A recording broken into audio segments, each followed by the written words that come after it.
Welcome back to the Bitcoin Layer. I'm Nick Bhatia.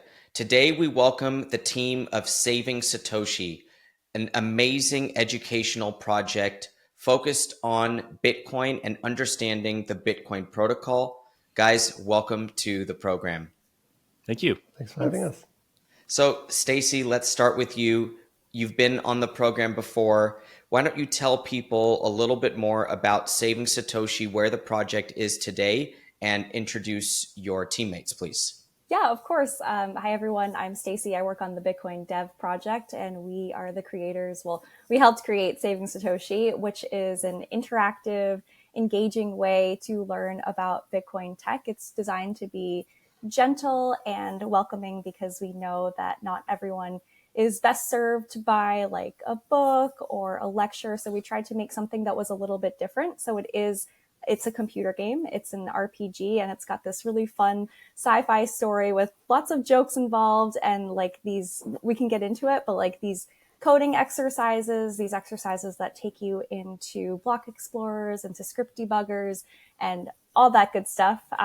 Joining us today, we have Christoph, our lead designer, and Matthew, who did all of the lesson content, which if you play the game completely, you will realize it's quite a bit. So thanks for joining me, guys. Wonderful. Christoph and Matthew, I'm going to ask you guys a little bit more about yourselves in a second here. I want to give the viewer a little bit of background, and we'll be playing some short clips of the game experience throughout the episode. And thank you guys for sending those over. Stacie came into our summer course on Bitcoin and taught Saving Satoshi to the students. And it was actually my second time experiencing it because I had done it on my own. And experiencing it in the classroom was excellent because it came after my mining lectures on how Bitcoin mining worked. So the students got the academic approach to how to find a valid block, and then they got to experience it with hashing and that random process that is Bitcoin mining and hashing itself. It's a random process of sorts. And until you can experience that yourself, I don't believe you can fully understand how Bitcoin works. And so the understanding of the random process of hashing in Bitcoin mining is the central technical hurdle to grokking Bitcoin, I believe. It's at the center. And I teach my class like that. So this little online game that you guys have put together, it's an educational experience to actually live through how a block gets added to the chain. And it makes it so useful. And the students loved it. So I want to give the viewer that background, that this is a tool that we have successfully integrated to the USC curriculum, and it is dynamic. And now I can't wait to do it again. I will be teaching this course again, Stacie. I hope that you'll join us once more for this, but I'll be even better positioned to teach the lead up and to teach the online lecture itself. So with that background, Christoph, let's start with you, and then Matthew can explain a little bit about how you put together the lesson itself. But why don't you, with that background, give people a little bit more insight into the project? Yeah, I very much relate to that. So with a design perspective, I've done design for about 20 years now or so. And a lot of times, whoever you work with, if it's a client, if it's a project, so a big part of is absorbing very deeply understanding of kind of the subject matter, and then finding a way to visually express it. And I think for education, that's really important because understanding something rationally, logically, is different than understanding it intuitively. So when you actually, let's say you just see a description of how hashing works or how blocks are put together, it's very different than you see it visualized in front of you and you actually interact with it and you play with this mechanism. That way you understand it on two levels. Of course, as a designer, I'm kind of more of a visual learner than a logical learner. That's just part of my training and interest, I guess. But I do think that's something that makes Saving Satoshi pretty unique. Wonderful. And this channel is oftentimes focused on purely markets, price action, liquidity, how global macro factors affect Bitcoin.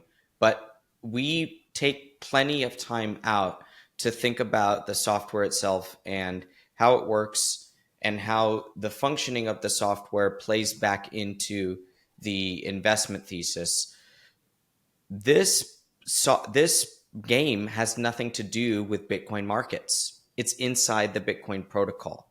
And I love that aspect of it. So Matthew, did you approach it with that intent of keeping the price or the market out of it so that people could just think about Bitcoin as a software protocol? Because oftentimes beginners don't understand Bitcoin is a protocol first, and inside that protocol, there's a unit of account that's valued in dollars out in the real world. Sure. So I joined I'm actually the new guy on this team. I joined the project after Stacie and a few others had already written the original story, including the futuristic setting and like that, and the basic lesson plan that each chapter would cover a different aspect of the Bitcoin protocol. So some of that framework was, and definitely the setting was already sort of figured out before I joined the project.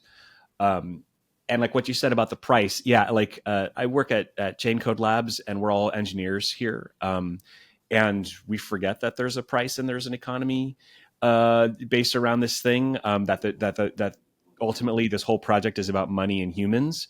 We're tend to get obsessed with the protocol details more. So it's not about about like, oh, people are thinking too much about the price. We should try to teach them about how signatures work. It's just kind of like we forget about the price ourselves frequently. Not to say that it's completely out of our mind, of course. And then also, so we want people to understand Bitcoin and the different aspects of the protocol, and each of the chapters addresses a different thing. As you know, by the time you finish with chapter 10, you have computed a cryptographic signature on your own. You've put together a transaction. You've validated blocks. You've even made off-chain payments over a Lightning channel. We wanted to touch on all those things in a very much like learn by doing an approachable way. But so you're actually doing this. You're writing code in JavaScript or Python to get through these challenges. And of course, having Christoph on the team makes it just so digestible and approachable. I think the Bitcoin Dev Project is just one of the best assets that Bitcoin has because, again, like I said, we're a bunch of back-end engineers over here. We're all developers. We're thinking about bytes, and not all of us are so great at explaining these things, especially to visual learners, especially to, say, traders or economists. And so having the powerhouse of Christoph in the design helping every time I have to explain to him how this works, I need to make him understand it, and then he can visualize it artistically, and that makes the users able to grok it. I can tell people that when I teach Bitcoin, I spend the first several hours or lectures on the protocol. We don't talk about the price. We don't talk about the market yet. You have to understand what it is first before we get to trying to value it. And in that process, we have to go into the protocol rules and get our hands messy with computer science. And I say messy because as a person with a financial background, that's not my area of expertise. So get your hands messy in that you have to go and learn and experience. So I want people to get a hint of what they will learn as they go through this chapter by chapter. If you guys can give us a little bit of a brief overview, and we'll show you little animations from some of these chapters as we go through the descriptions so that people get a sense of what they will learn.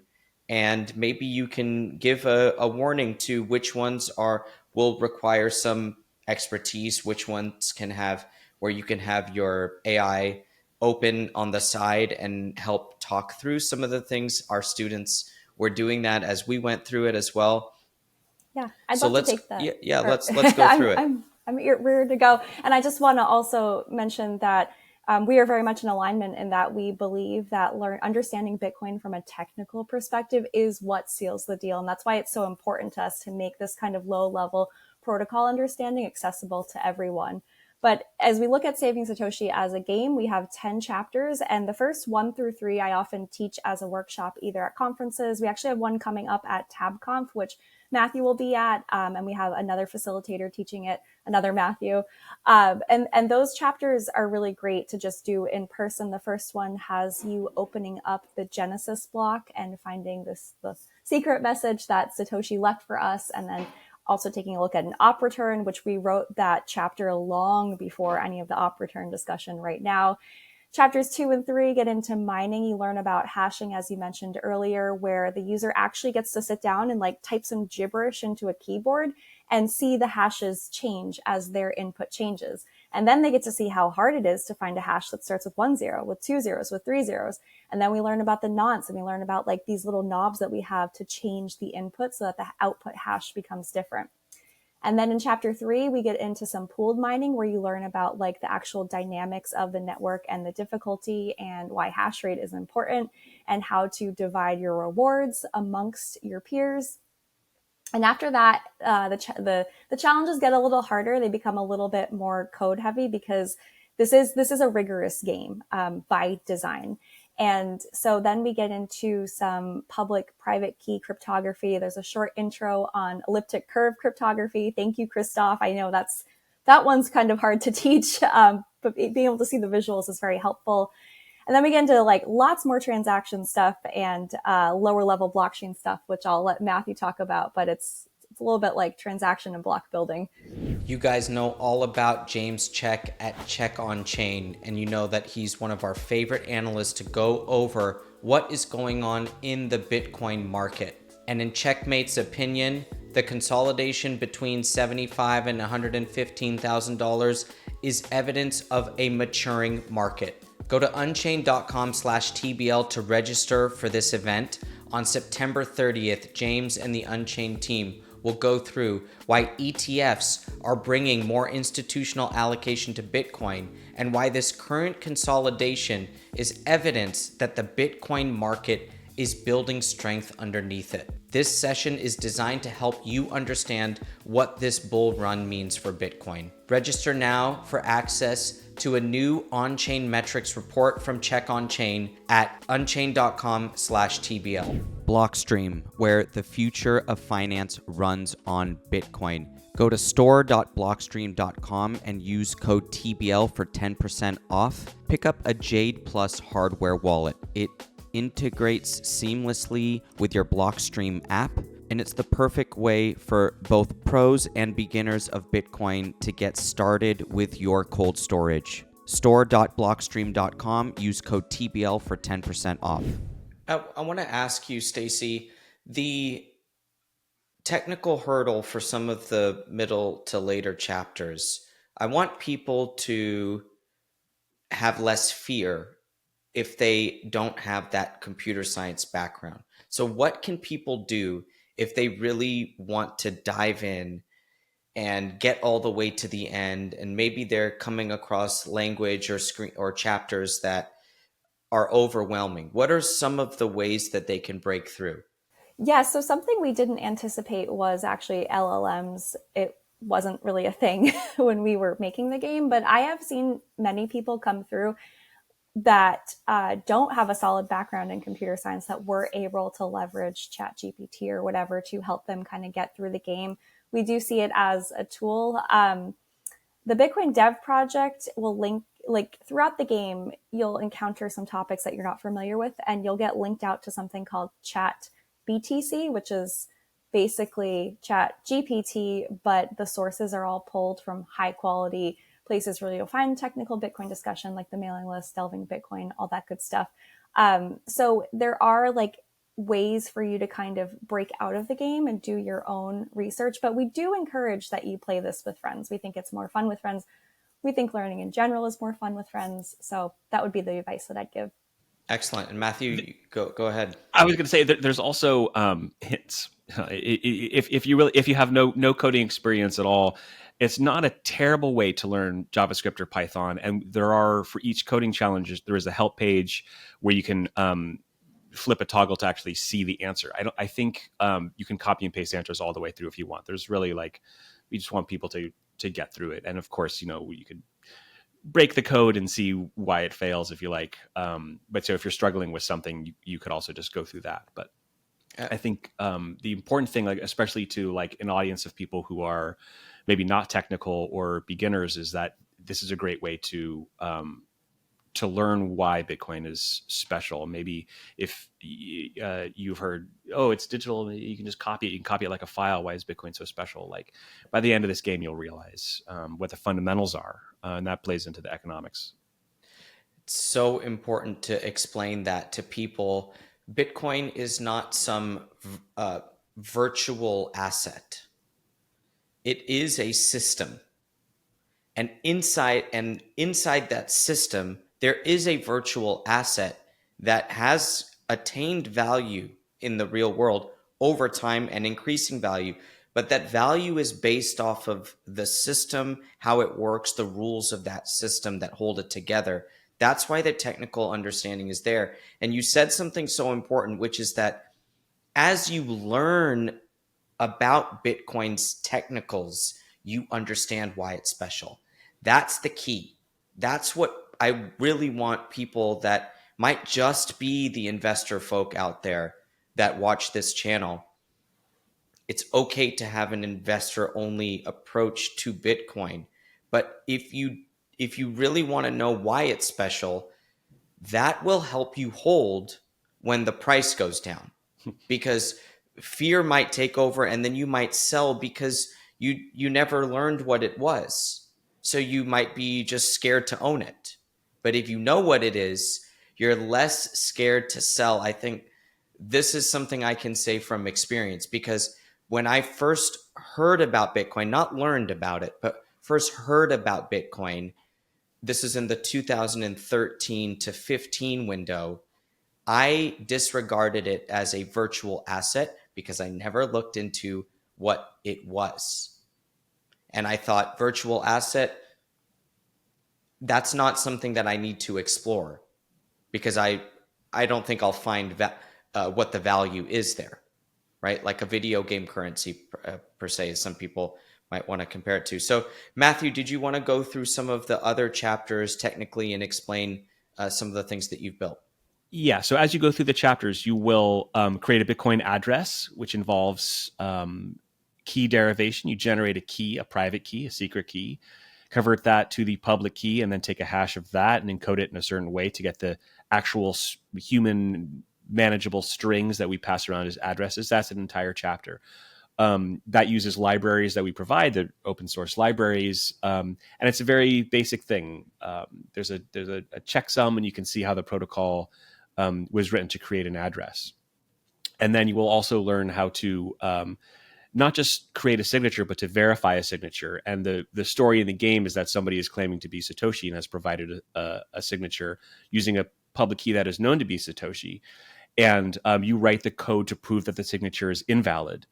And then once you've done that, then you can sign your own transaction. And then we start to get really into the nitty-gritty details. What is a transaction? What information is in a transaction? How is it encoded? And then you get to realize how Bitcoins are there. It's not an accounting system. It's more like a cash system where coins exist and then are spent and they're destroyed. And then we expand on mining by talking about how to verify the stream of blocks. If there's invalid blocks out there, how do you know that they're invalid? What do you do when you encounter them? And you also learn that, again, thanks to Christoph's visual help, that the blockchain is in fact a tree, and that each block can have multiple children. It doesn't just go in a straight line. In there, you need to find the best path to get to the chain tip and verify the chain. And then towards the end, we get to a lightning channel, which is one of my favorite sections because it took a lot of understanding on my part. I'm not a lightning expert, and I had to talk to a lot of lightning experts to really understand the steps where two people can agree that we are both safe and whole. If we need to put a transaction on chain, we can. And what are the steps that we need to do? And we do that in a very fun way where you buy a drink at a bar and you and the bartender agree to pay for the drink off chain. and you go through a couple steps like, well, I'll just give you the signature. And then he's like, well, that's fine, but then you can just still steal the money. So I need a way to know that you're not going to take the money. And it goes back and forth like that until effectively you have made a Lightning payment. And that is the reasoning behind the Lightning protocol. Wonderful. Christoph, can you speak to some of the design successes for the Saving Satoshi project? And because, as in the design process, you have to, constantly think about how the user is experiencing it and then iterate off of that. So as you guys have traveled through the project, what are some of the design successes and why have those come and what are they contributing to on the educational front? Yeah, good. It's a good topic. So typically, I like to let the users judge if the design was successful or not. Right, that's the true measurement. But something I really, really appreciated here was that design was considered from the very beginning. Right, it wasn't just something slapped on, make it nice, but we worked together as a whole team. We developed the story, the content, the interface, all the different chapters and lessons, everything together. So there was just one consistent, coherent experience. So that was something that doesn't always happen, but that is a very, very good way to collaborate, where everyone chips in whatever they're best at, and we kind of negotiate back and forth a little bit. There were many times in the process where, let's say, Matthew came up with a lesson, and I asked 1,000 questions. We had a lot of back and forth. We did a lot of iterations. That was a lot of fun. And the other part that I really appreciated was that we started the project right when this AI image generation came out. And we basically just took it on at the very start with the first proof of concept. The images looked terrible, but we iterated on this over time. And I think it's really done a lot to illustrate the story, to bring life to it. So we have these recognizable characters as well that you kind of you follow them through the story. Every chapter has its own setting, like a place where they are, and the characters have certain outfits. It's a certain time of day, right? We try to create a very rich world. So I think it's a big success is that all of these different streams actually come together pretty nicely, and that happens rarely. That's a tough thing to do, but I think we did that. But let's hear what the users say. They're the ultimate ones that need to give the thumbs up or down. Now, you guys mentioned conferences and teach-ins that you're doing. Where is the impact now and going forward for this project? Who are you reaching? Is it on the purely dev side? Is it on the enterprise side? Is it on the individual side? Where are you guys going with this, Stacie? Yeah, so our intent when we were building it was to really get exposure to devs that knew how to code but didn't understand Bitcoin at all. But it's been surprising in that we've gotten a lot of positive reaction from educational groups. So not only the course that you teach, but we've seen a couple of high school schools teach it, which is really incredible to me and something that we do want to lean into. But at the end of the day, it is really important to us that we make sure that anyone who wants to learn about Bitcoin tech has the ability to do that. And this is kind of the way that we offer. Excellent. So now tell people where they can find the project, how to get involved, and the array of options that you guys have for experiencing Saving Satoshi in the different platforms. Yeah, I can take that, and guys, fill me in if I missed anything. But savingsatoshi.com is where you will find us. We have an active community on the Bitcoin Design Discord, which you can find an invite to on the Bitcoin Design website. We love feedback on GitHub. We actually have, I think, the 10 different translations for the game, all community driven. And that just happens through GitHub. People open up issues, people open up PRs. That's the best way to reach us. If you have feedback, if you have you find a bug or you want to help out, that's also a really great way. And as far as community events go, so on the immediate horizon, we will be at TabConf in Atlanta in a couple of weeks. And we also will be doing a workshop with a Bitshala in India at the end of the month, where it's going to be more of a design focus. They're going to go through a chapter and think of brainstorm ways to kind of improve it. But if you would like to run a workshop, please reach out to us. We are happy to support you. I've written a workshop guide. We can try to send over some swag. We just really love the engagement. Wonderful. And then Christoph and then Matthew, if you guys can give the audience your perspective on why they should be exploring this project. What is it that this can deliver to the overall education of Bitcoin, or even more broadly? Yeah, I can kick off here if that's okay, Matthew. So I think it's a very unique in Bitcoin. It's a unique approach to education because it is story based. It implements so much of Bitcoin culture in its story. It's so visual. I would also like to encourage designers, translators, everyone who does not maybe feel comfortable coding. It's okay to use an LLM to solve the problems. You kind of choose your own difficulty level. You're still going to learn a lot.